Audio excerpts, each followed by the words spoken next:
বন্যার ক্ষয়ক্ষতি কাটিয়ে ঘুরে দাঁড়াতে সরকারি সহায়তার দাবি ফেনীর কৃষকদের। এই বিষয়ে বিস্তারিত জানাতে আমাদের সঙ্গে যুক্ত হচ্ছেন সহকর্মী নজির আহমেদ রতন।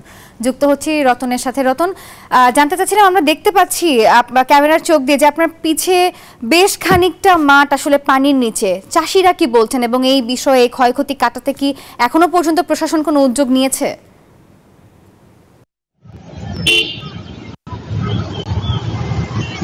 জি নাফিসা, আপনি যেভাবে বলছিলেন যে ফেনীর যে বন্যায় যে ক্ষয়ক্ষতি হয়েছে বা ফেনীর পুরো জেলাতে, সেখানে কৃষির বা ছাড়াও কিন্তু মানুষের জীবনযাত্রা বসতঘর ক্ষয়ক্ষতি হয়েছে এবং কৃষকরা তাই আসলে একদিকে বসতঘর মেরামতে ব্যস্ত, আরেকদিকে তারা কৃষিতে ক্ষয়ক্ষতির কারণে হতাশ হয়ে পড়েছেন। তারা আগাম যে শীতের ফলন ফলানোর জন্য যা প্রস্তুতি নিয়েছিলেন, অর্থাৎ তারা গাদা দিয়েছিলেন জমিতে, সেটিও আসলে গত সপ্তাহে যে বৃষ্টি হয়েছিল, অতিবৃষ্টি, সেটিও নষ্ট হয়ে পড়েছেন। তারা আরও হতাশ হয়ে পড়েছেন।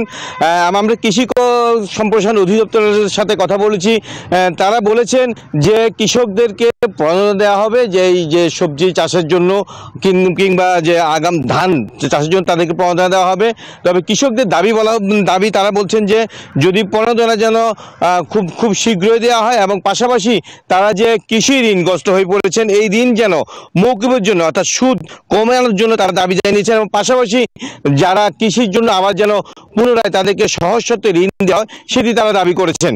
এবং তারা বলছেন যে একদিকে যেখানে বসত ভিটা সংস্কার, তাদের যে শ্রম দিতে হচ্ছে এবং যে ক্ষতি হয়েছে সেটা কাটিয়ে উঠতে তারা পাশাপাশি ফসলি ক্ষেত্রেও আসলে তারা ক্ষতি কাটিয়ে উঠতে তাদের বেশ কষ্টসাধ্য হয়ে পড়েছে এবং তারা এই কষ্টসাধ্য কাটিয়ে উঠতে তাদের বেশ সময় সাপেক্ষ সরকারি সহযোগিতা এবং বিভিন্ন সংস্কার, বিভিন্ন সংগঠনের সহায়তা ছাড়া তারা ঘুরে দাঁড়াতে পারবেন না বলে তারা জানিয়েছেন। এই ছিল আমার কাছ থেকে বন্যা পরবর্তী ফেনীর যে কৃষির ক্ষয়ক্ষতি হয়েছে তার সবশেষ তথ্য।